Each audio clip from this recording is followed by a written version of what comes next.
In my father's deathbed, he ordered my brother, "Use her."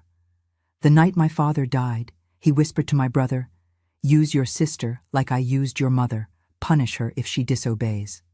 For years, I lived under the yoke of a man who learned cruelty as one learns to pray, at the knees of a tyrant. Good afternoon, my dears. What a joy to chat with you today.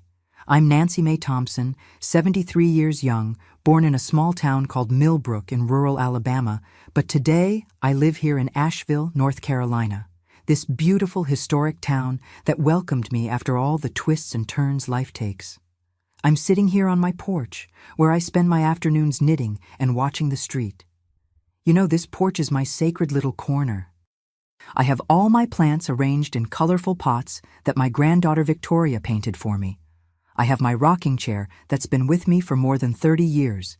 And from here, I can see the Asheville sky that changes color every day, looking like a different painting with each sunset.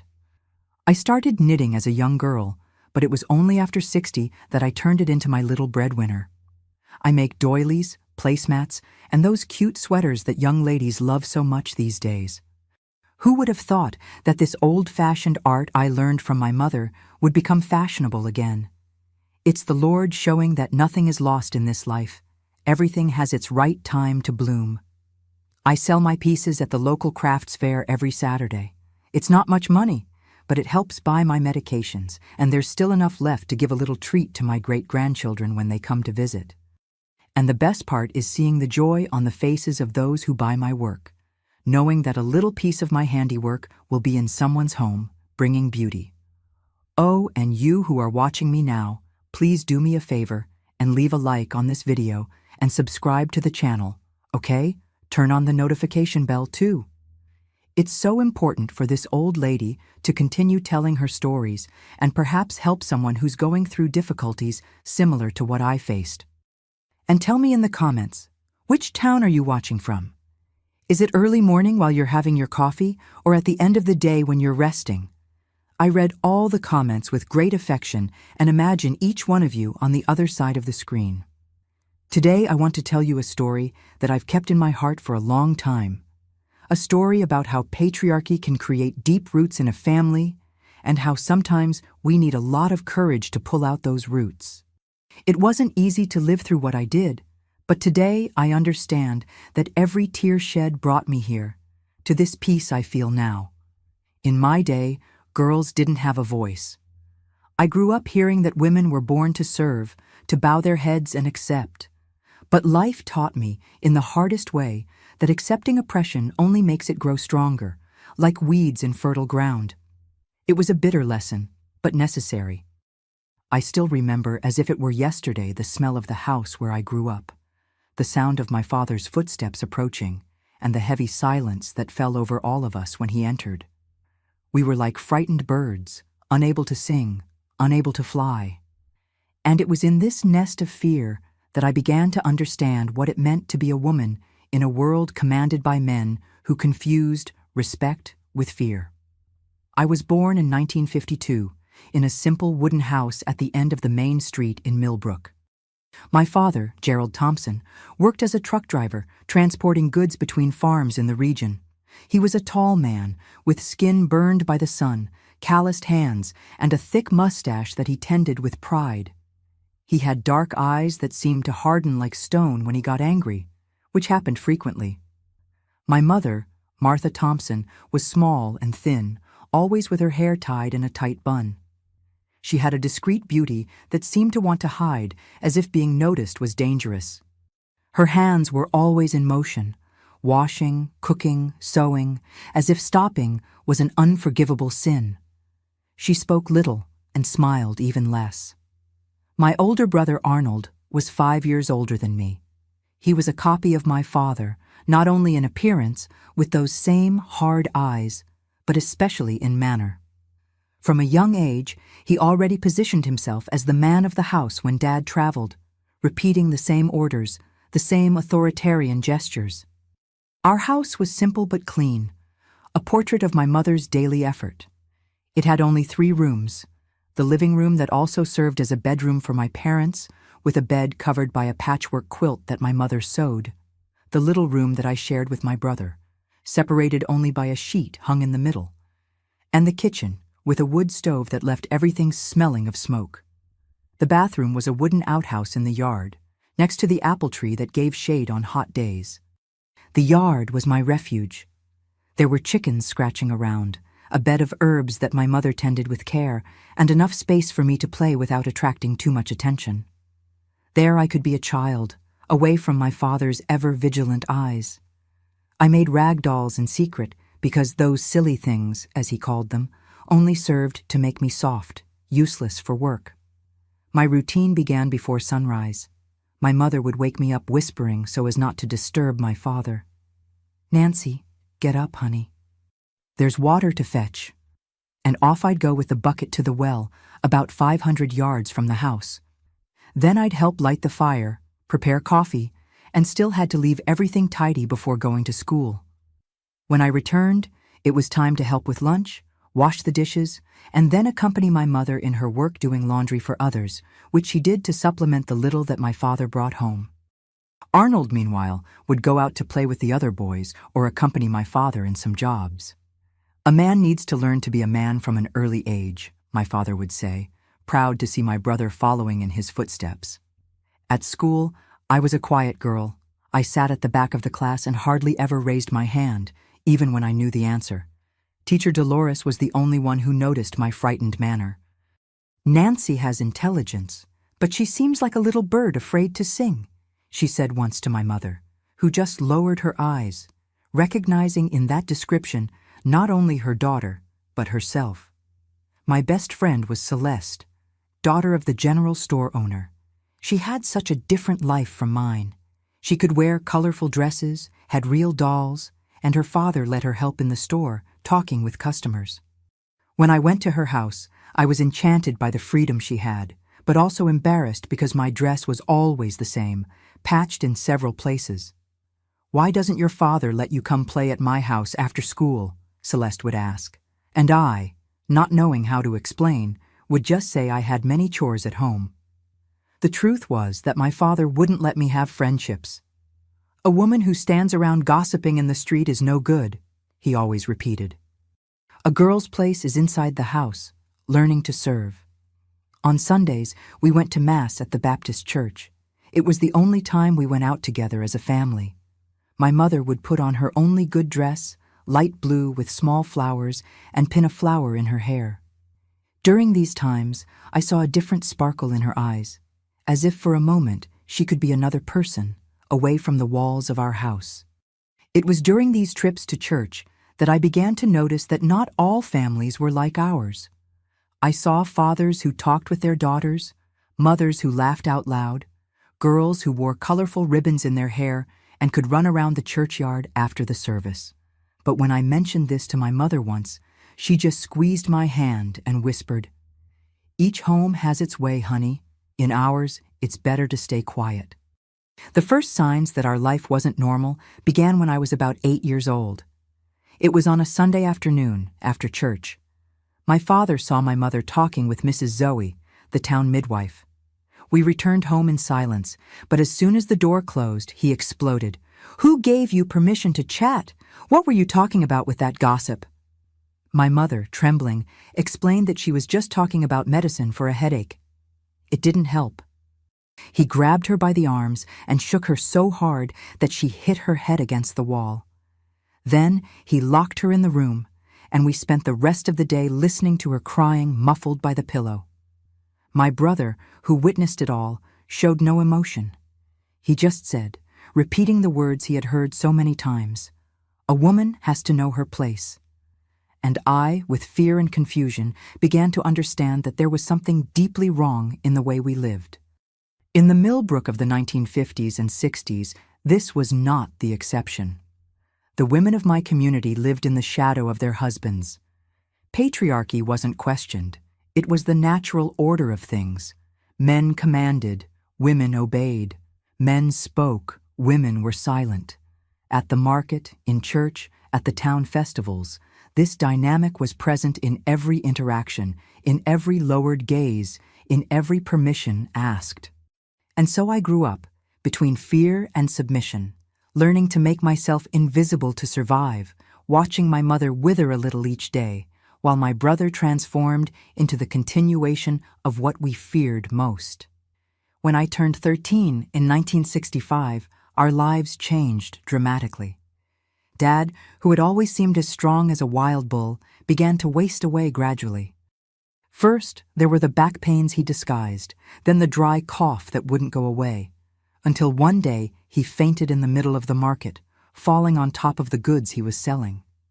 Dr. Evans, the only doctor in Millbrook, examined my father carefully and then called my mother for a private conversation. She returned home pale, with red eyes, but said nothing. It was only at night, after my father had fallen asleep under the effect of medicine, that she told me in whispers, "Your father has a disease in his lungs, honey. The doctor said it's serious." In the following months, I watched my father, that man who seemed indestructible, lose strength and vigor. The disease consumed him from within, like a candle burning to the end. The frustration of not being able to work, of depending on the care of the wife he had always treated as a servant, made him even more bitter. The shouting decreased, not out of kindness, but from lack of strength, but the harsh words remained as sharp as knives. "This house is becoming a mess," he would complain from the bed, observing our every movement with critical eyes. "A woman without a firm hand lets everything fall apart." And my mother, poor thing, would bend over backwards to care for him, the house, and still do extra work to make up for the money he no longer brought home. My brother Arnold, now 18, took on some of my father's work, but the money was little. He spent more and more time by the bedside, listening to advice and orders, as if my father were transmitting an invisible testament, passing on not only the role of provider, but mainly that of absolute master of the house. "A man who doesn't control his house isn't a man," I heard my father tell him one night. "After I'm gone, don't let these two do whatever they want. A woman is like an animal. She needs a tight rein." During that period, I took on more responsibilities at home so that my mother could devote herself to caring for my father. I dropped out of school in the middle of the year. Studying doesn't fill the stomach, as my father always said. I started washing clothes for others with my mother, and also doing small jobs at Celeste's father's store, who, seeing our situation, offered help. It was during this time that I met Lenora, a lady from Montgomery, who spent seasons in Millbrook, visiting her sister. Unlike the women in town, Mrs. Lenora had studied, worked as a teacher, and lived alone, without a husband. By the standards of our community, it was almost a scandal. I remember the day she came into the store and saw me organizing the shelves. "What a smart girl you are," she commented, seeing how quickly I calculated change in my head. "You should be in school, not working." "My father is sick. I need to help at home," I replied, embarrassed. "I understand, dear, but never let circumstances steal your dreams. There are many paths in a woman's life besides serving others." Those words kept hammering in my head. Paths? What paths could a girl like me have, raised to serve, to bow her head, to accept? My father's health worsened every day. In August of that year, he was admitted to the small-town hospital. Tuberculosis, that was the name of the disease that no one pronounced out loud, had already taken over both lungs. The doctors said it was a matter of days. Our house was strangely silent without his oppressive presence. At night, I caught my mother crying alone in the kitchen. "What will become of us, my daughter?" she asked, with lost eyes. It wasn't so much out of love for her husband, I realized, but out of fear of the uncertain future. Her whole life had been shaped to depend on and obey. The absence of the oppressor also left her lost. "We'll manage, Mom," I replied, holding her calloused hands. "You know how to wash and sew like nobody else. I can work more at the store, and Arnold is getting Dad's job." For a brief moment, I glimpsed the possibility of a different life. Perhaps without my father, we could breathe a little, reorganize our house, our lives. Maybe I could even go back to school, as Mrs. Lenora had suggested. But hope didn't last long. In the early morning of the third day of hospitalization, we were called urgently to the hospital. My father was in his final hours. When we arrived, he could barely speak, but he signaled for my brother to come closer. I saw, with a chill down my spine, my father pull Arnold close, whispering something in his ear. My brother nodded solemnly, as if receiving a sacred mission. My father's eyes, even clouded by the proximity of death, shone with an intensity that frightened me. Then he turned his face to the wall and said nothing more. My father died that same morning, without saying goodbye to me or my mother. Only to Arnold, his heir, not of material goods, for we had nothing, but of a way of seeing the world, of treating women, of exercising power. The funeral was simple and quick. Few people attended, just some work colleagues and neighbors. My mother cried silently, more out of obligation than feeling, I imagine. I couldn't shed a tear. I felt a confusion of emotions. Sadness for the loss of a father who, despite everything, was my father. Guilt for also feeling a secret relief, and a growing fear as I observed my brother's hardened face, which seemed to have aged years in that single day. On the way back home, Arnold walked ahead in silence.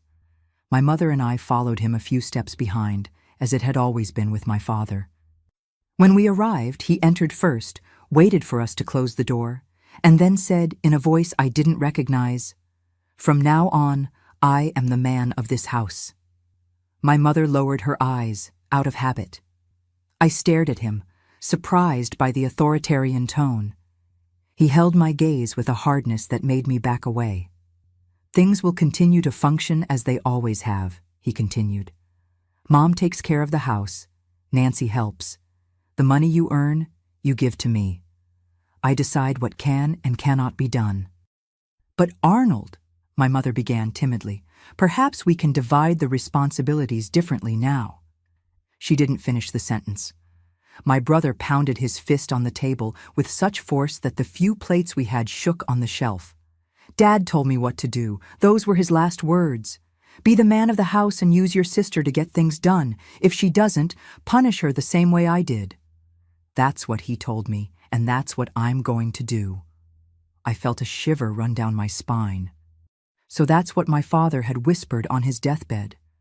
Not a blessing, not a request to care for the family, but a passing of the baton of oppression. A father teaching his son how to continue his legacy of fear and control. That night, lying on the mat next to my mother's bed, Arnold had taken my parents' room for himself. I heard her muffled crying. I took her hand in the dark and squeezed it. Neither of us said anything, but we understood, in that silent moment, that our suffering had not ended with my father's death. It had just changed faces. The following days confirmed my fears. Arnold, who had previously been just a boy following in his father's footsteps, now seemed possessed by his spirit. He took on all his habits. He sat in the chair that had been my father's, demanded to be served first at meals, controlled our outings from the house. "Where are you going?" he asked abruptly when he saw me dressed to go out, a week after the funeral. "I'm going to work at the store, as always," I replied, confused by the question. "No more. I don't want my sister serving other men." "But we need the money. You said so yourself." The slap came quick and sure, leaving my face burning and eyes watering. Not from the physical pain, which wasn't much, but from the surprise. Arnold had never hit me before. "Don't argue with me. I'll find you another job in a family home where there are no men around." I saw my mother in the corner of the room, paralyzed, her face a mask of resignation. She had lived this for so many years that now she seemed numb. But I, at 13, felt a rage growing inside me, a rage that I didn't know how to express or where to direct. And so began our new life under Arnold's command, a life that in many ways was even worse than the previous one. My father, with all his harshness, at least worked outside all day. Arnold was always present, watching, controlling, criticizing our every move. He got me a job at Mrs. Gertrude's house, a wealthy widow who lived alone with her maids. There, I washed, ironed, and cleaned from dawn to dusk, for a pittance that went straight into my brother's hands. Even so, it was a relief to be away from home, away from his watchful eyes. It was at Mrs.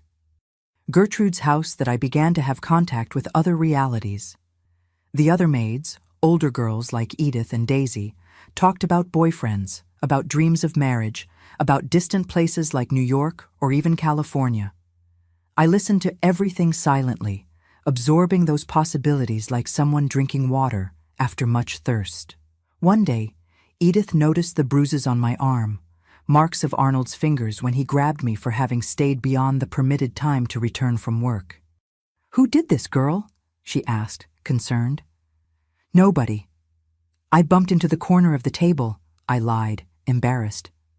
Edith looked at me with a mixture of pity and understanding. "I know how it is.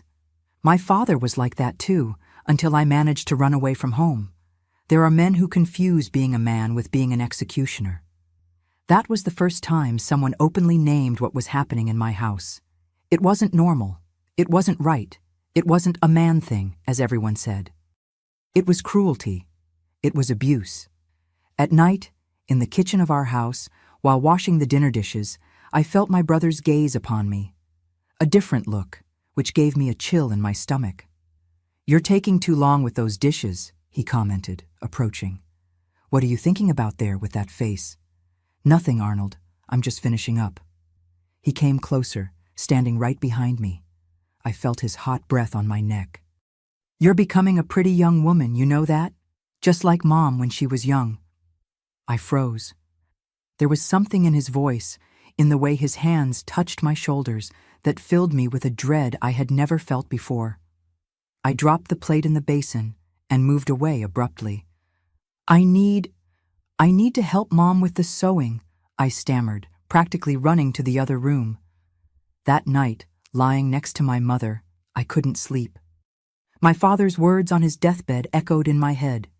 "Use your sister to get things done." How far did the meaning of those words go? What kind of use was my brother thinking of making of me? I looked at the profile of my sleeping mother and wondered if she had gone through this too.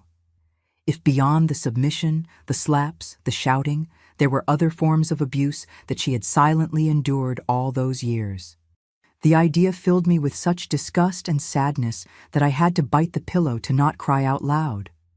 It was on that night that I understood, with crystal clarity, that we needed to leave that house, somehow, anyhow, before it was too late.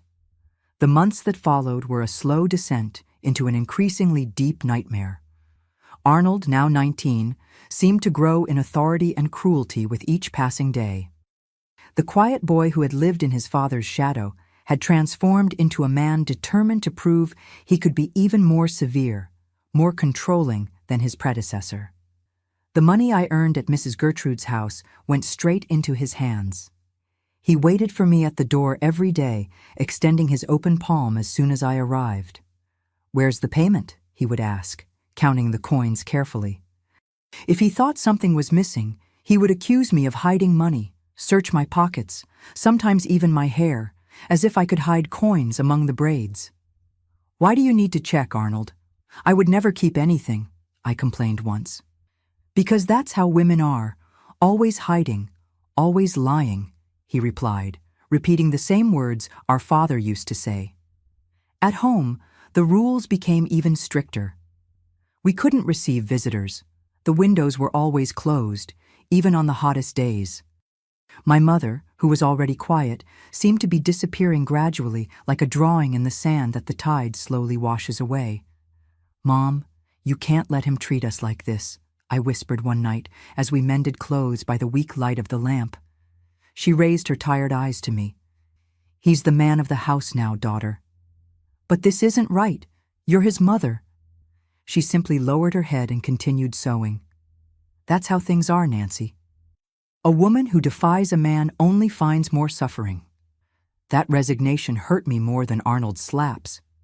Seeing my mother, an adult woman so completely defeated, made me lose hope that we could ever change our situation. At night, Arnold started drinking whiskey, just like our father used to do. He would come back late, smelling of alcohol and sweat, slamming doors and knocking over furniture. In these moments, my mother and I would cower in a corner, praying quietly that he would soon fall asleep without noticing us. One of those nights, however, he came in more agitated than usual. He had lost money gambling, I found out later. He started shouting, saying the house was dirty, the food poorly made, that we were two useless women who only caused expense. "What are you looking at?" he shouted at me when he noticed my frightened look. "Do you think I'm wrong? That I don't know what's best? Who do you think you are to judge me, you insolent girl?" Before I could answer, he grabbed me by the hair and dragged me to the yard. My mother ran after us, begging, "Arnold, for the love of God, she didn't do anything." "Yes, she did. She's challenging me with that look. You think I don't see? Just like all of them, wanting to give orders, wanting to have their own will." In the yard, he opened the little door to the chicken coop. "Want to act like an animal? Then you'll sleep with the animals." And he pushed me inside, locking the door from the outside. "Let's see if you learn to respect." I spent the entire night in that tiny space, among frightened chickens, smelling the strong odor of manure, hearing the sounds of the night and crying silently. Not from fear, although I was afraid, nor from humiliation, although I felt humiliated. I cried from anger, a deep, visceral anger that grew inside me like a storm. When dawn came, Arnold opened the door. He was calmer, almost remorseful. "I hope you've learned your lesson," he said, not looking me in the eyes. "Now go wash up and get to work. Mrs. Gertrude won't like it if you're late." I obeyed in silence. What else could I do? Where would I go? Who would help me? In Millbrook, everyone considered it normal for the man of the house to punish women as he saw fit. It was their right, their obligation to maintain order. The women of the town themselves repeated this, like my mother. At Mrs. Gertrude's house, I tried to hide the marks and fatigue, but Edith, with her attentive eyes, noticed. "What happened, girl? You look like you didn't sleep." "It was nothing," I lied. "Just a bad night." She looked at me for a long moment. "You know, Nancy, when I was your age, I also said it was nothing, until the day it was almost everything." I didn't respond, but her words kept hammering in my head. Until the day it was almost everything. What did that mean? How far did things have to go before my mother, recognized that we were in danger? Arnold's punishments became more frequent and more cruel. Sometimes it was the chicken coop, other times it was going without food or spending hours kneeling on corn kernels. Any reason would do. A poorly washed dish, a response considered insolent, a look that he interpreted as a challenge. There was always a reason to show who was in charge. At work, I began to notice Mrs. Gertrude's suspicious looks. It wasn't possible to forever hide the bruises, the constant fear, the startling at every noise. One day she called me to her room. "Nancy, I need to ask you something and I want you to be honest," she said, sitting in her rocking chair. "What's happening in your house?" I swallowed hard. "Nothing, ma'am. Everything is fine." "Don't lie to me, girl. I've seen a lot in this life." "I know the signs." I lowered my eyes, unable to sustain her gaze. "It's my brother, since my father died. I couldn't continue. The tears came, uncontrollable. Mrs. Gertrude waited patiently for me to calm down. "Does he hit you and your mother?" I nodded. "Have you tried talking to Pastor Johnson? Or to the police?" "Pastor Johnson is his friend, ma'am, and the police. What will they do?" "Everyone thinks it's normal. They say it's a family matter." Mrs. Gertrude sighed deeply. "Unfortunately, you're right. This place still lives as if we were 100 years in the past." She thought for a moment, then added, "If you need help or a place to stay for a while, you can count on me." I thanked her, moved by the offer, but we both knew it wasn't that simple. Where would I go? What would I do with my life? And my mother? I couldn't abandon her. Winter came, bringing heavy rains that transformed the dirt roads of Millbrook into mud pits. Our house, already precarious, began to show leaks and dampness in the walls. Arnold ignored these problems, spending the money on drink and gambling. The situation was getting more difficult every day.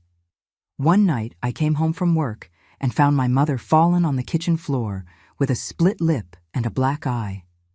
"Mom, what happened?" I ran to help her. He wanted dinner and there wasn't enough food," she murmured as I helped her sit up.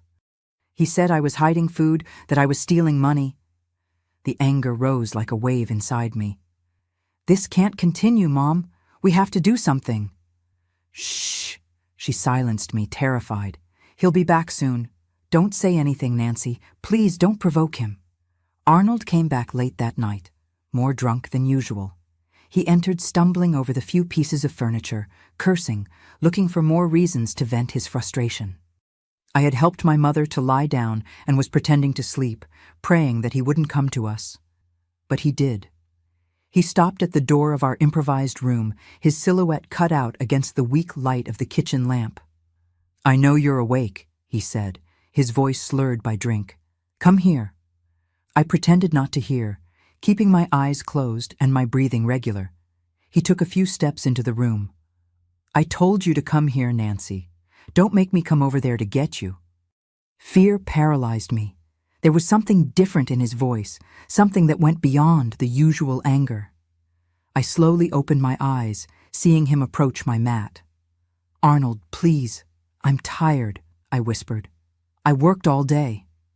"I'm tired too," he replied, crouching beside me. "Tired of supporting two women who are good for nothing." I felt his sour whiskey breath as he leaned over me. His rough hand touched my face, then went down to my neck, my shoulder. "You're already 14, you're not a child anymore," he murmured. "It's time you were good for something, besides being an expense." Panic took hold of me when I understood what was happening. My father's words on his deathbed now made a terrible and complete sense. "Use your sister," he had said. And that was exactly what Arnold intended to do. "No, Arnold," I begged, trying to move away. "This isn't right. We're siblings." He gripped my arm firmly, preventing me from backing away. "I decide what's right, and you'll do what I tell you." I looked desperately at the bed where my mother was lying. She had her eyes open, fixed on us, full of terror and impotence. For an instant, our gazes crossed, mine begging for help, hers overflowing with an old and familiar pain. Slowly, to my astonishment, she got up. With her face still swollen from the previous blows, she walked to where we were. "Arnold," she called, her voice trembling but determined. "Leave the girl alone." He turned, surprised by the interference. "Go back to bed, Mom. This isn't your business." "Yes, it is," she replied, taking another step forward. "She's my daughter. She's your sister. What you want to do? It's a sin. It's a crime." It was the first time I saw my mother confront a man. After years of silent submission, something inside her had finally broken, or perhaps strengthened. The threat to me, her daughter, had crossed a line that not even my father had dared to cross. Arnold stood up, stumbling with rage and alcohol. "Who do you think you are to tell me what to do? You're nothing. You've never been anything." "I'm your mother," she replied, with a dignity I had never seen before, "and I won't let you do this." The slap that followed echoed through the room, making my mother stagger backwards. But to my surprise, she didn't fall. She remained standing, one hand on her marked face, the other extended as if forming a barrier between Arnold and me. "You can hit me as much as you want," she said, her voice firmer now. "You won't touch the girl." Something in her posture, in that sudden and unexpected courage, seemed to confuse Arnold. Accustomed to complete submission, he didn't know how to react to this challenge. For a moment, he stood still, blinking in confusion, as if he didn't recognize the woman in front of him. Then, with a curse, he turned his back and stumbled out of the room. We heard the front door slam shut. My mother collapsed beside me, trembling. I hugged her, feeling her tears wet my shoulder. "Thank you, Mom," I whispered. "Thank you." She held my face between her hands, her eyes meeting mine with an intensity that startled me. "Nancy, he'll be back, and the next time I may not be able to stop him. What are we going to do? I asked, my voice failing with fear. She took a deep breath, as if gathering strength from the depths of her soul. We'll have to run away from here. We have no other choice. That night marked a change in our family dynamic. For the first time, my mother and I united not only in shared suffering, but in the determination to escape it. In whispers, as we waited for dawn, we began to plan our escape. But it wouldn't be easy. We had no money saved. Arnold took everything. We had nowhere to go. Our closest family lived right here in Millbrook, and they certainly wouldn't support us against the man of the house. We didn't even have documents. Arnold kept them locked up along with what little money was left. Besides that, there was fear. The paralyzing fear of being caught, of suffering even worse consequences, of leaping from the known, however terrible it might be, to the totally unknown. What if we don't make it? I asked, giving voice to this fear. My mother squeezed my hand in the darkness. Then at least we will have tried, daughter, and God will help us. In the days that followed, we lived in constant tension. Arnold seemed remorseful about the incident, treating us with a cautious distance that was almost worse than open violence. It was like living with a sleeping storm, knowing that at any moment it could awaken with full force. At Mrs. Gertrude's house, I worked with redoubled dedication, hoping for an opportunity to get some extra money without Arnold knowing. Edith noticed my dedication. "You're working as if your life depended on it, girl," she commented as we cleaned the silverware together. I looked around, making sure we were alone. "Edith, I need to ask you something. When you left your father's house, how did you do it? Where did you go?" She stopped what she was doing, staring at me seriously. "Why do you want to know that, Nancy? Are things that bad?" "Worse than you can imagine," I replied, lowering my voice. He tried with me." I couldn't complete it.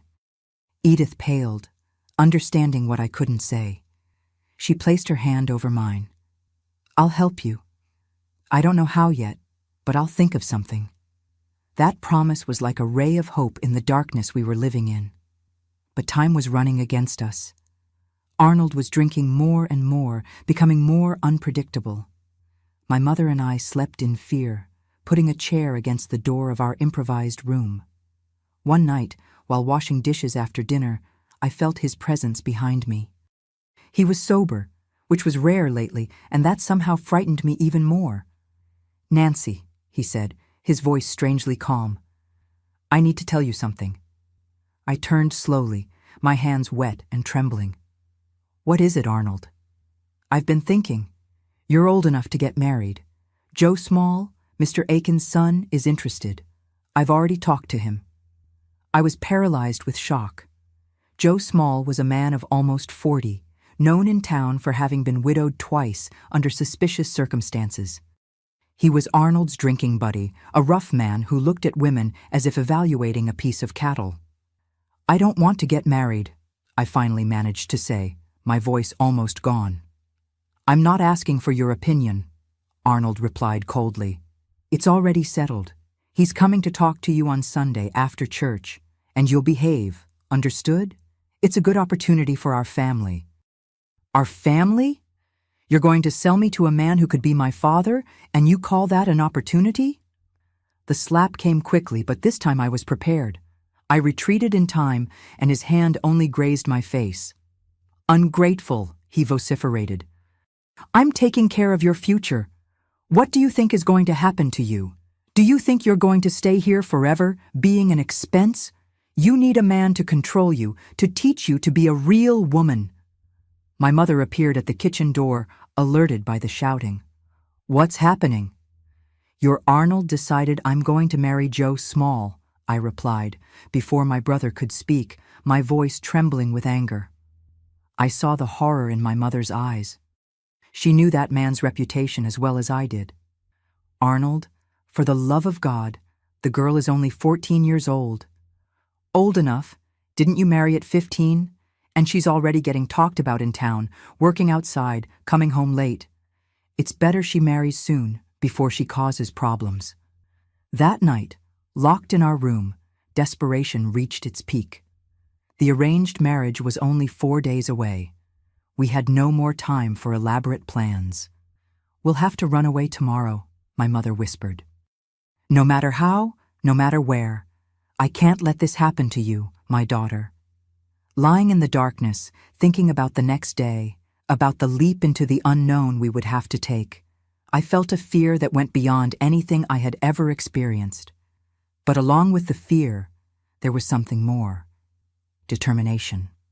For the first time in my life, my mother and I were taking the reins of our destiny, saying no to what was imposed on us. We didn't know what awaited us, but anything would be better than that prison, that life of constant fear, that feeling of not even belonging to our own bodies. And so, with this mixture of terror and hope, I waited for the dawn of the day that would change our lives forever. The day dawned gray, as if the sky knew the weight of the decisions we would have to make. I got up even before the rooster crowed, my body aching from the poorly slept night, my mind agitated by 1,000 contradictory thoughts. My mother was already up, arranging the kitchen as if it were a normal day. "He's still sleeping," she whispered when she saw me. "Drank a lot last night." We nodded in silence, understanding the opportunity this gave us. Arnold usually slept late when he drank too much, sometimes until noon. It would be our chance. With silent movements, as if executing a rehearsed dance, we began to prepare the few things we would take. A small bundle for each one, just the essentials, 2 changes of clothes, a comb, the only photograph we had of the family before everything fell apart. My mother also took the rosary that had belonged to her grandmother, and I, hidden at the bottom of a drawer, the little notebook where I wrote my secret thoughts in the rare moments of privacy. "What about the money?" I asked quietly as I rolled up my clothes. "He keeps everything locked up." My mother breathed deeply, her eyes fixed on the door of the room where Arnold slept. "I'll have to get the key. He keeps it under the pillow." Fear tightened my chest. "Mom, it's too dangerous. If he wakes up—" "If we don't take some money, we won't get anywhere," she replied, with a determination I had never seen in her eyes before. "You finish packing things. I'll go get it." Before I could protest, she was already walking to the room, her steps so light they barely touched the dirt floor. I was paralyzed, my heart pounding in my chest as I watched her disappear through the door. The minutes that followed seemed like hours. I imagined 1,000 terrible scenarios: Arnold waking up, catching my mother, the violence that would follow. I could barely breathe, my ears alert to any sound. Finally, she reappeared, her face pale, but with a small bunch of keys in her hand. "I got it," she whispered, also showing a crumpled bill. "It was in his pants pocket." With trembling hands, she opened the chest where Arnold kept the money and our documents. She took just enough, we didn't want him to notice immediately, and our birth certificates. "Now we need to leave before he wakes up," she said, keeping everything in a handkerchief tied to her waist under her dress. "You'll go to work as usual, and I'll take the bundles hidden to the crossroads. From there, we'll head to the bus station." The plan was simple. I would go to Mrs. Gertrude's house, as I did every day. My mother would take our few things and meet me at the crossroads of the main road, away from the curious eyes of the neighborhood. From there, we would go to the bus station, where we would take the first one that passed, no matter where to. The important thing was to leave Millbrook, to get out of Arnold's reach.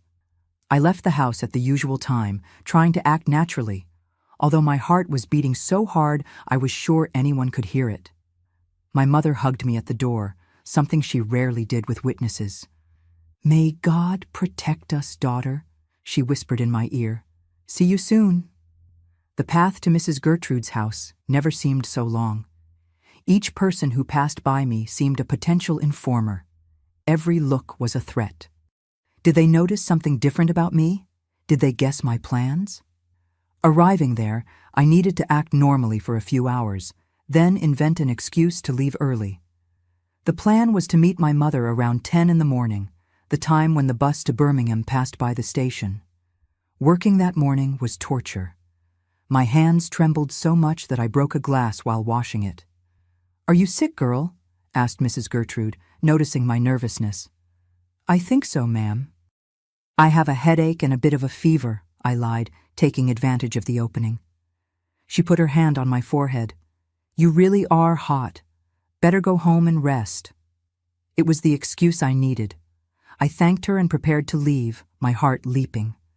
That's when the kitchen door opened violently and Arnold entered, his face contorted with fury, his eyes bloodshot. "Where is she?" he shouted, grabbing my arm with such force that I felt his fingers sink into the flesh. I froze with terror. "Who? Don't play dumb. My mother. You thief! She stole my money and disappeared." The world collapsed on me. Something had gone wrong. My mother wasn't at the meeting point. Had she been caught? Had she fled without me? Mrs. Gertrude, alarmed by the invasion and violence, entered the kitchen. "What's going on here? Let go of the girl immediately." Arnold didn't even look at her. "This is a family matter, ma'am. This wretch and her mother stole my money. I'm taking her home now."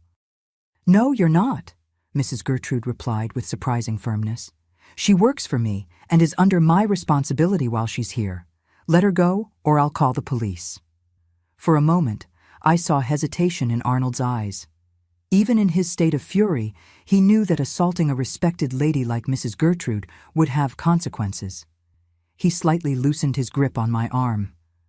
"I'll wait outside," he said through clenched teeth, "but she's coming with me when she finishes work. And woe to her if she doesn't appear." When he left, I collapsed in tears. Mrs. Gertrude hugged me, letting me cry on her shoulder. "What's happening, Nancy? The truth now." Between sobs, I told her everything. The escape plan, the money, the meeting that should have happened. She listened in silence, stroking my hair. "Your mother must have been discovered," she finally said, "or else she's waiting in another place, afraid he might follow her." "What am I going to do, Mrs. Gertrude? He'll kill me when he takes me home." She thought for a moment, then said with determination, "He's not taking you anywhere. Stay here. I'm going to send for Sheriff Bernard." "No," I exclaimed, terrified. "The police won't do anything. They'll say it's a family matter." "Bernard is my cousin," she replied with a tense smile, "and he owes me a few favors. Trust me." While Edith went to call the sheriff, Mrs. Gertrude hid me in her room, locking the door. Through the window, I could see Arnold walking back and forth in the street, occasionally drinking from a bottle he brought in his pocket. His face was getting redder, his posture more agitated. The hours dragged on, each minute an eternity of fear and uncertainty. Where was my mother? Had she managed to escape? Or was she somewhere hurt or worse? Finally, I heard voices downstairs. The sheriff had arrived, accompanied by 2 officers. I couldn't hear the conversation, but soon the sounds of argument increased. Arnold was shouting, demanding they hand me over, claiming his rights as the man of the house. Suddenly, a different cry, of pain. I ran to the window and saw Arnold being immobilized by the officers, while the sheriff said something I couldn't make out. Arnold struggled, cursed, threatened, but he was subdued. A few minutes later, Mrs. Gertrude opened the door to the room. "They took him to the police station," she informed.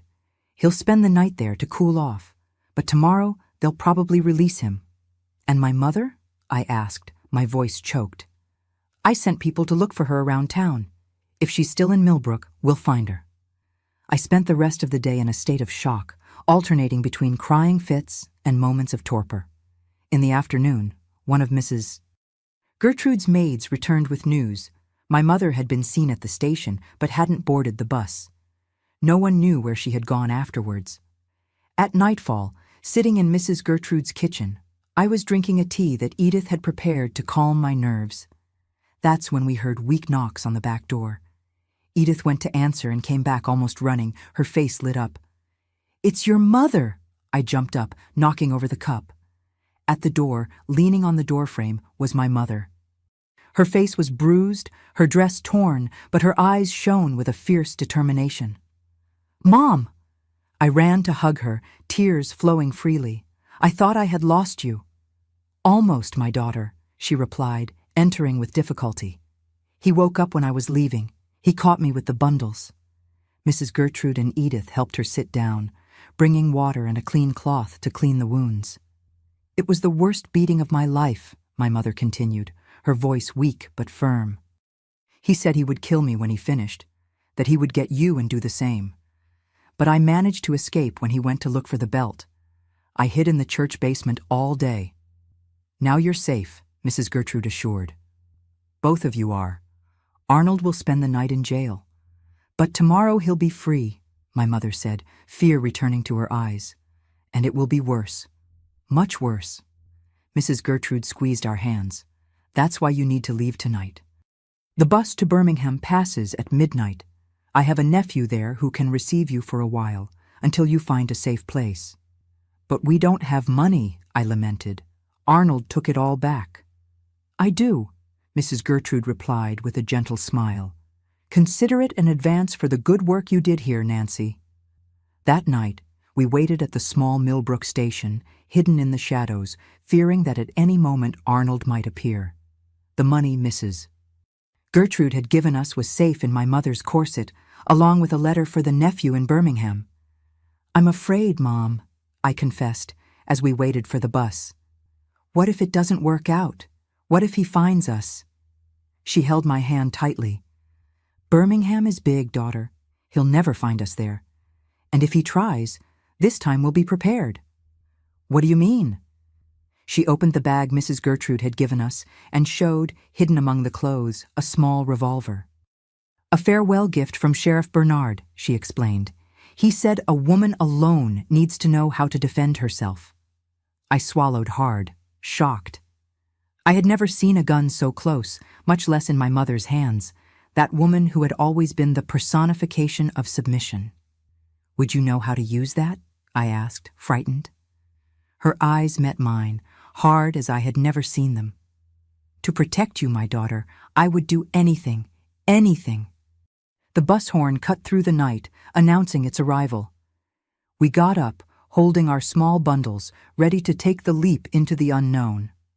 When the bus stopped at the station, releasing steam and noise, I felt one last moment of hesitation. What if it's worse there, Mom? At least here we know the people, the place. We know suffering, Nancy, she replied, gently pushing me toward the step of the bus. Now we're going to know freedom. As the bus left Millbrook behind, carrying us to an uncertain future, I watched the town lights disappear into the darkness. There, somewhere, was our house, our few things, my father's grave, and a jail where my brother was spending the night, probably swearing revenge. That night, lying on the hard seat of the bus, watching my mother finally fall asleep after days of terror, I had a dream. I dreamed of a different house, with open windows letting in the sun. I dreamed of a table where we sat to eat without fear. I dreamed of voices that spoke instead of shouting, of hands that caressed instead of hitting. I didn't know if that dream would ever become reality. I didn't know what Birmingham had in store for us, what difficulties we would face, what new fears we would know. But I knew, with absolute certainty, that we would never go back, that I would rather die than live again under the yoke of fear. The bus advanced into the night, its iron rails cutting through the darkness like a path of light. And we, two broken but not defeated women, moved forward, leaving behind not just a town, but an entire life of submission. The bus arrived in Birmingham in the early hours of the morning. We got off exhausted, disoriented by the noise and movement of the station. I had never seen so many people together, so many colors, so many sounds. Millbrook would fit several times in that immense station. How will we find Mrs. Gertrude's nephew? I asked, clutching my mother's arm, afraid of getting separated in that crowd. She held firmly the letter that had been given to us. She said he would come to get us. We should wait at the main exit. We walked hesitantly, following the flow of people. The capital of Alabama received us with its intimidating grandeur. Tall buildings, honking cars, the smell of the city mixed with diesel smoke, and the aroma of hot dogs from the vendors on the sidewalks. It was a completely new world. We waited almost an hour until a man approached. It was Theodore, Mrs. Gertrude's nephew. Tall, with fair skin and a well-trimmed beard, he dressed with the simple elegance of a teacher, which we discovered was his profession. "Mrs. Martha and Nancy?" he asked, consulting a piece of paper. "I'm Theodore, Gertrude's nephew. She telegraphed last night telling me about the situation. Come, let's go to my house." Theodore's apartment was in the Highlands neighborhood, on a tree-lined street with old houses and small buildings. It was a modest but comfortable place, with 2 bedrooms, a bright living room, and a small balcony with a view of the green of the trees. His wife, Claire, welcomed us with a hug and a table set for breakfast. "You must be starving," she said, serving steaming coffee and still warm bread. "Rest today. Tomorrow we'll think about what to do." On that first day, all we did was sleep, exhausted by the stress and the journey. When I woke up, it was already night, and it took me a few seconds to remember where I was and what had happened. I looked to the side and saw my mother sleeping deeply, her face finally relaxed, without the constant tension she carried in Millbrook. The next morning, Theodore and Claire sat with us for a frank conversation. "My aunt explained a bit about your situation," said Theodore.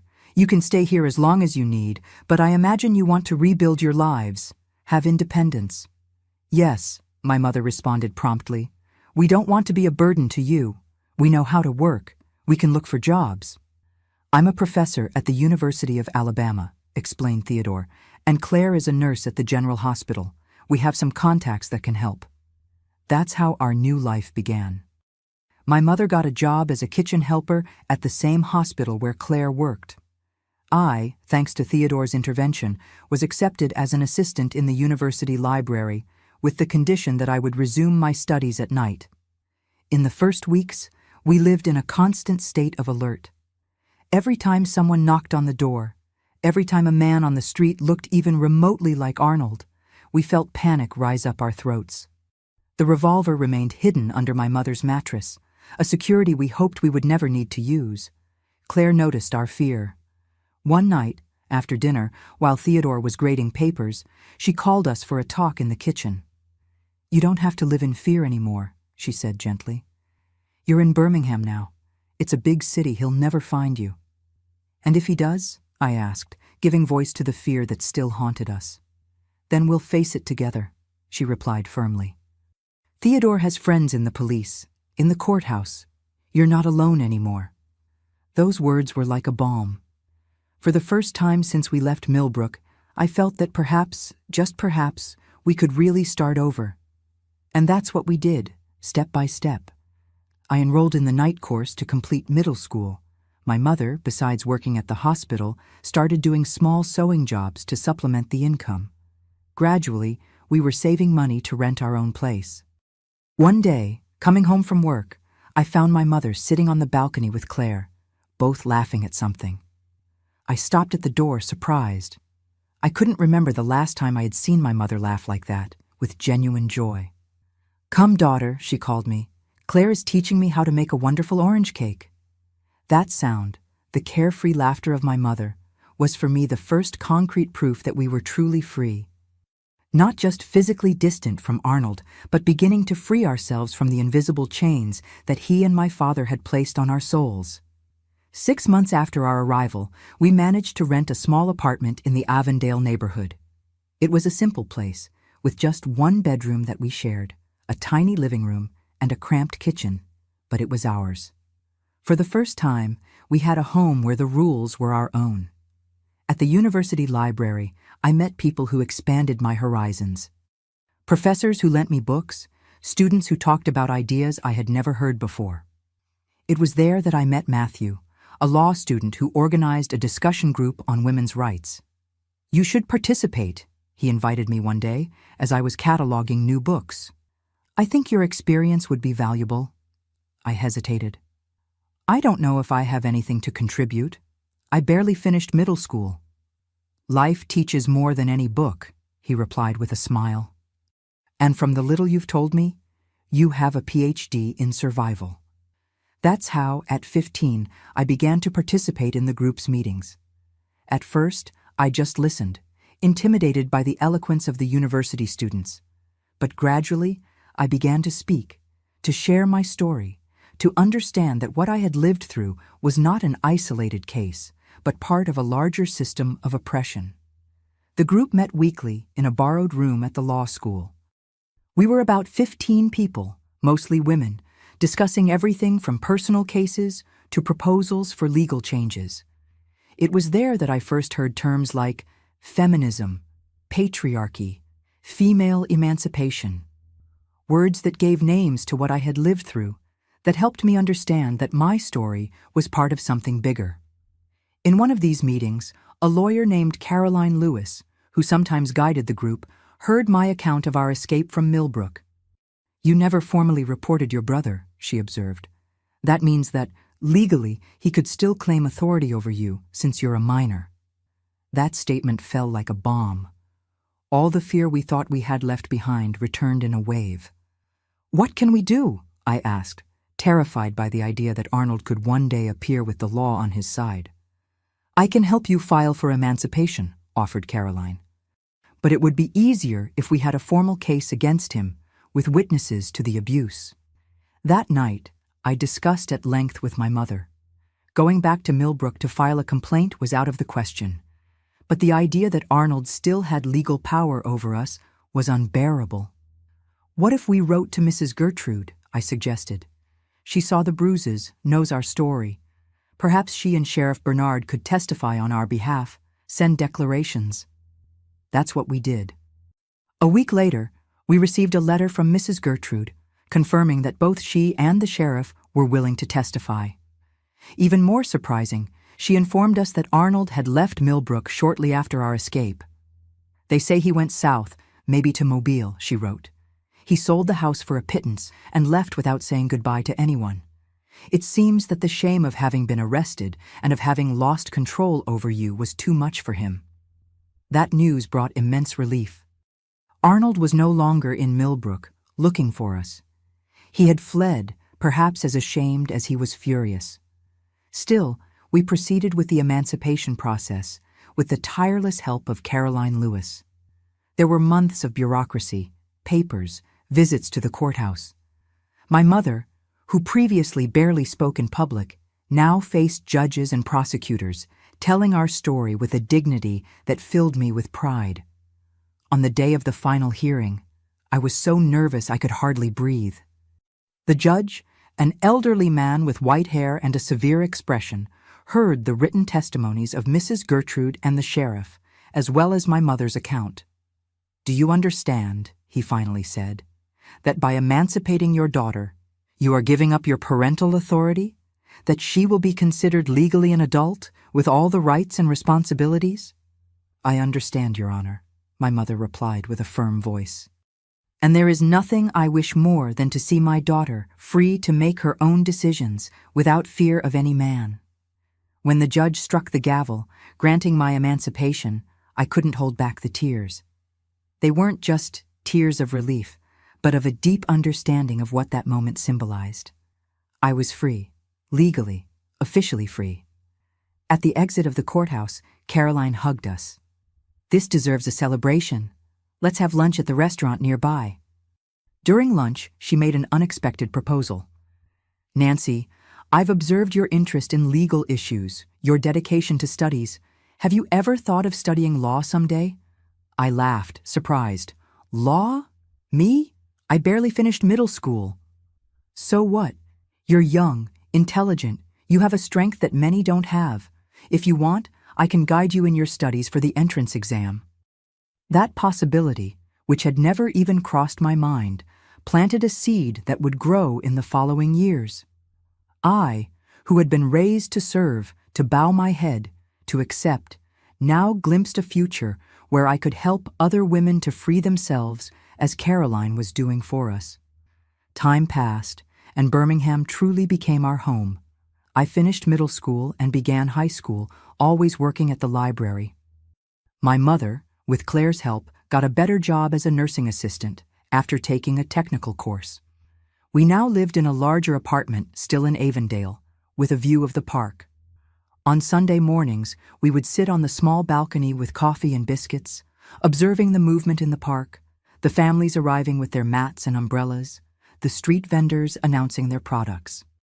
Who would have thought, Mom, I commented on one of these Sundays, seeing her relaxed, with her hair loose in the wind, something unthinkable in the Millbrook days. If someone had told me 2 years ago that we would be here, living like this. She smiled, her eyes, once always frightened, now calm like the lake we observed. It's as if we were born again, daughter. Sometimes I have to pinch myself to believe it's real. Not that everything was perfect. We still had nightmares. There were still days when a sudden noise made us jump, when a man resembling Arnold on the street made our hearts race. The scar of the past was there, probably always would be. But we had learned to live despite it, and more than that, to use our experience to help other women. My mother now participated in a support group at the hospital for women victims of domestic violence. I continued in the university group, more active than ever, and was already studying for the law school entrance exam under Caroline's guidance. In 1968, 3 years after our escape, I received a letter that would change the course of our lives again. It was from Theodore, who had moved to Asheville, North Carolina, to take a position at the newly created Western Carolina University. Birmingham is wonderful, he wrote, but if one day you want a change of scenery, Asheville is a special place. Calm, historic, with good people and growing opportunities. They're in need of teachers and health professionals. Think about it. I showed the letter to my mother without great expectations. After all, we had built our life in Birmingham, we had friends, work, plans. To my surprise, she seemed interested. You know, daughter, sometimes I think Birmingham is still too close to Millbrook, she confessed. Not that I'm afraid of Arnold appearing, but the memories are still very alive here. We talked about the possibility for weeks. I, in fact, was excited about the idea. I had just been accepted to law school and could transfer my enrollment to the college in Asheville. My mother, with her experience as a nursing assistant, would have no difficulty finding work. So at the beginning of 1969, we boarded another bus, this time not fleeing desperately, but consciously walking toward a new chapter in our lives. We left Birmingham with hearts tight with gratitude for everything the city had given us, but also with the excitement of those who embrace new challenges. When we arrived in Asheville, Theodore and Claire were waiting for us at the station, just as they had done 4 years earlier in Birmingham. But now we were different. Not 2 broken women fleeing from terror, but 2 independent citizens, owners of their lives and their destinies. Welcome to your new home, said Theodore, hugging us. And that's exactly what Asheville became. Our home, our refuge, our place of peace. The historic city, with its stone streets and colonial mansions, welcomed us as if it had been waiting for us all our lives. It was there that I finished my law degree, that my mother became head nurse of the small local hospital, that we finally left behind the constant fear that, even in Birmingham, still accompanied us like a shadow. Years later, we learned through a letter from Mrs. Gertrude that Arnold had died in an accident in Mobile. The news didn't bring joy, but a strange feeling of closure, as if a chapter that had been left ajar could finally be completely closed. May God have mercy on his soul, said my mother when she heard the news. Despite everything, he was my son. I couldn't be so generous. The scars were still there, even if they didn't hurt so much anymore. But I respected my mother's silent mourning, understanding that for her, the story was even more complex and painful. That night, sitting on the porch of our house in Asheville, a simple but cozy little house that we had managed to buy with our savings, we looked at the stars shining over the old rooftops of the city. You know, Mom, I said, holding her hand, I think we made it. What, my daughter? Win, survive, start over. She squeezed my hand, her eyes shining with contained tears. Yes, my daughter, we made it. And more than that, we showed that it's possible. That no woman needs to accept being less than she deserves to be. And so, under the starry sky of Asheville, we sealed our journey of pain and redemption, not as victims of a cruel system, but as protagonists of our own liberation. Today, at 73, when I look out the window of my porch here in Asheville and see the sun setting behind the Blue Ridge Mountains, I feel a peace that for a long time I thought impossible. This city, with its stone sidewalks, its historic homes, and its welcoming people, has become much more than a refuge. It has truly become my home. After I graduated in law, I worked for many years at the local courthouse, helping especially women in vulnerable situations. It wasn't a job that paid much, but it gave me a satisfaction that no money could buy. Seeing a woman leaving the office with her head held high, knowing her rights, ready to fight, reminded me of my own journey. It was at the courthouse that I met Thomas, a clerk newly arrived from Charlotte. He was a different man from all I had known, gentle, respectful, patient. Even so, it took me time to trust him, to accept that not all men were like my father or my brother. "I'm in no hurry," he would tell me, when he perceived my reluctance. "I have all the time in the world to wait until you feel safe." We married in 1974 in a simple ceremony at the small chapel of St. Lawrence. My mother, radiant in the light blue dress she had sewn herself, walked me down the aisle. Thomas waited with a nervous smile and teary eyes. Theodore and Claire came from Raleigh, where they had moved, bringing the first of their 3 children. We established our life in a simple but cozy house in the historic center of Asheville. The following year, our daughter Victoria was born, a name chosen for symbolizing everything we had conquered. 3 years later came August, completing our family. My mother, now established as a respected nurse at the local hospital, lived in a house close to ours. Her transformation over the years was something that moved me daily. That fragile and submissive woman from Millbrook had become a competent professional, a loving grandmother, and a woman who owned her own life. On Sunday afternoons, we would gather the whole family in our backyard. Thomas would grill meat on the improvised barbecue, the children would run around the garden, and my mother and I would talk about everything and nothing, appreciating the precious simplicity of those moments of peace.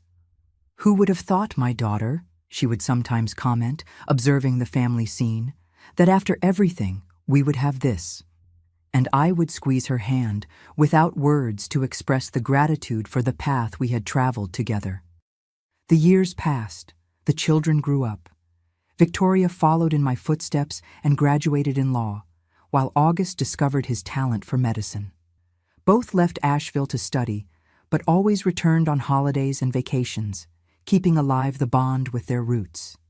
In 1996, I lost my mother to a cancer that consumed her quickly. It was a deep pain, a void that never completely filled.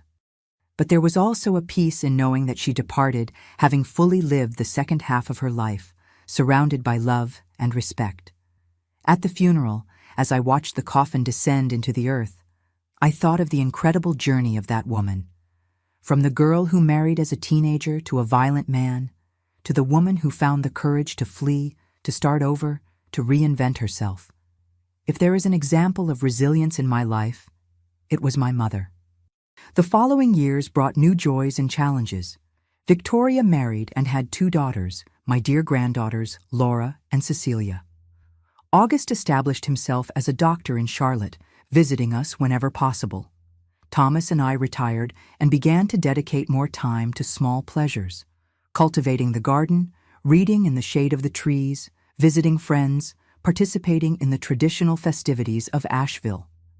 And it was during this quieter period that I rediscovered knitting. My mother had taught me the first stitches back in Millbrook, but I had never taken it very seriously. One day, organizing old things in the attic, I found a small knitted cloth that she had made. Sitting right there, among dusty boxes, I cried as I ran my fingers over the delicate stitches, feeling as if I were touching her hands again. The next day, I bought yarn and needles and began to practice. At first, it was just a way to connect with memories of my mother. But soon it became a passion, a therapy. Each stitch was like a small meditation, each completed piece an achievement. Victoria, seeing my enthusiasm, suggested that I sell my creations at the local crafts fair. "Your pieces are beautiful, Mom. Other people will want to have them." Reluctant at first, I ended up accepting the suggestion. To my surprise, my doilies, placemats, and especially the knitted sweaters were a success. It wasn't a big business, but it brought a special satisfaction to see someone choosing something my hands had created. Gradually, the little booth at the fair became my small kingdom. On Saturdays, I would wake up excited, knowing I would spend the day talking with people, hearing stories, sharing my own. It was more than a job. It was a way to remain connected to the community. In 2015, I suffered another hard blow when Thomas departed after a sudden heart attack. 41 years of companionship, respect, and love ended in an instant. The grief was deep, the house became too big, too silent. Victoria insisted that I move closer to her in Charlotte, but I couldn't leave Asheville. This city had welcomed me in my new beginning, had been the stage of my redemption. Every corner, every stone sidewalk held precious memories. Besides, there was my booth at the fair, my friends from the prayer group, the neighbors who had become family over the years. There was a life built here that I wasn't ready to abandon. "I'll be fine," I assured my daughter. "I have my knitting, my friends, my memories." And so it has been. I found a new rhythm of life, calmer, more introspective, but no less rich. My mornings begin early, with coffee on the porch, watching the city wake up. Then, I dedicate a few hours to knitting, creating new pieces for the fair or gifts for family and friends. In the afternoons, when the body asks for rest, I read or watch some program on television. Sometimes I receive visits from friends for coffee and a chat. Mrs. Eleanor, my 80-year-old neighbor, appears almost daily, bringing treats or just to talk about the happenings in the city. The weekends are busier. On Saturdays, the crafts fair takes up much of my day. On Sundays, when they're not traveling, Victoria and the family come to have lunch with me. Seeing my granddaughters growing up, hearing their stories, their dreams, fills my heart with a deep joy. Laura, the oldest, is already in college, studying history. Cecilia, the youngest, is finishing high school and talks about pursuing a military career, something that, in my youth, would be unthinkable for a woman. Seeing them so self-assured, so free to choose their paths, makes me feel that all our struggle was worth it. "Grandma, tell again how you and great-grandma escaped from Millbrook," Cecilia sometimes asks, fascinated by the story that to her sounds like a distant adventure, almost like a movie. And I tell, never omitting the difficult parts, because I believe it's important that they know where we came from, that they understand that the freedom they enjoy today was won with tears and courage by women who came before them. In recent years, I began to record these stories in a notebook. I'm not a writer, but I wanted to leave a record for when I'm no longer here. I wanted my granddaughters, and perhaps someday my great-grandchildren, to be able to understand the journey of their family. "It's important to remember," I said to Victoria when I showed her the notebook. "Not out of resentment or bitterness, but to value what we've conquered, to never take freedom for granted." Today, sitting on my porch in Asheville, watching the movement of the street while working on another knitted piece, I feel a deep gratitude for my mother's courage on that decisive night, for the friends who extended their hands when we needed it most, for the path that, despite all the difficulties, brought us here. Life hasn't always been easy. There were losses, there were tears, there were moments of doubt, but there were also achievements, joys, love. There was a transformation of two broken women into full human beings, owners of their destinies. And when I look back to that frightened girl from Millbrook, I want to tell her, "You made it, Nancy. You survived. And more than that, you flourished." My dear ones who have followed me this far, thank you for listening to this old lady's story. Sharing these memories isn't easy, but I feel it's necessary, because silence only protects those who do evil, never those who suffer. If you're going through a situation similar to what I lived through, I want to say, first of all, that you are not alone. patriarchy and domestic violence still exist, still silently destroy lives, still hide behind phrases like family matter or that's just how men are. But today, unlike in my time, there are more resources, more people willing to help, more awareness that this is not normal, not acceptable, not inevitable. I learned that age doesn't define our strength, but rather our capacity to start anew each day.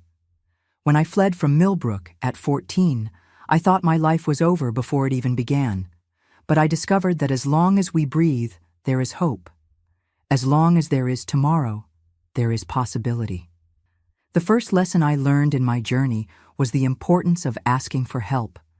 The system that oppresses us feeds on our isolation, our shame, our silence. When I had the courage to tell Mrs. Gertrude what was happening at home, when my mother finally stood up against my brother, when we sought Caroline Lewis's support in Birmingham, each of these moments was a step toward our liberation. My wrinkles are maps of survival. Each one tells a story of pain overcome. I'm not ashamed of them. I carry them with pride, like medals from a war I won. Because surviving abuse, oppression, constant fear is a daily battle that requires more courage than many will ever need to have. Life taught me that even in the deepest darkness, our inner light never goes out.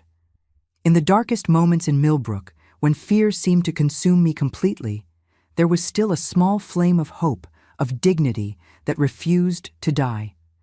This flame may seem weak, almost invisible at times, but it's there, and it's what guides us out of the tunnel. I never allowed my dignity to be stolen, even when they tried to take everything from me. My body they could control, my movements they could restrict, but my thoughts, my dreams, my essence, these were mine, only mine. Remember this, no one can take who you are inside unless you allow it. I discovered that we are stronger than we imagine, especially when we think we can't take it anymore.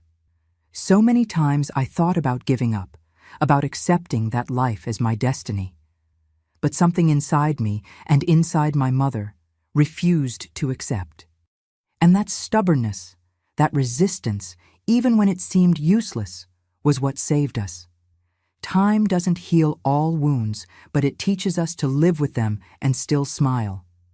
I won't lie and say I forgot everything, that I completely forgave, that I don't carry scars. They are here. They're part of me. But I learned that I can be happy despite them, that I can build a beautiful life even carrying this past. My story isn't about what they did to me, but about how I chose to respond. That is perhaps the most important lesson I can share. We are not defined by what we suffer, but by the choices we make afterward. I chose not to become bitter, not to distrust all men, not to perpetuate the cycle of pain. I chose to build, not destroy. I learned that true strength isn't in never falling, but in getting up every time. And how many times I fell. How many nights I cried in hiding, thinking I couldn't face another day. But each morning, there I was, standing again, one step at a time, one day at a time. Abuse leaves invisible scars, but recovery shows that we can flourish even after the storm. Like those stubborn flowers that grow in the cracks of the asphalt, we find ways to grow even in the most hostile, most unlikely environments. I discovered that my voice, even trembling, has power when I decide to use it. That's why I'm here today, telling my story. Because I know that somewhere, someone who is living their own personal hell might hear and think, if she could do it, I can too. Age has given me the wisdom to understand that it's never too late to start over. At 14, 30, 50, or 70 years old, we can always turn the page. We can always write a new chapter. Life is generous in giving us new opportunities, new dawns. My experience taught me that our story doesn't end with the painful chapters. They are important, they shape us, they challenge us, but they are not the end. There is so much more to live, to experience, to feel. There is so much beauty waiting to be discovered. I learned that surviving is a form of resistance and living well is the best revenge. Each sincere smile, each moment of peace, each achievement, small or large, is a victory against those who tried to destroy us. If you know someone who is living in an abusive relationship, don't close your eyes. A word of support, a friendly shoulder, a hand extended can make all the difference. Be the Mrs. Gertrude, the Caroline Lewis, or the Theodore in someone's life.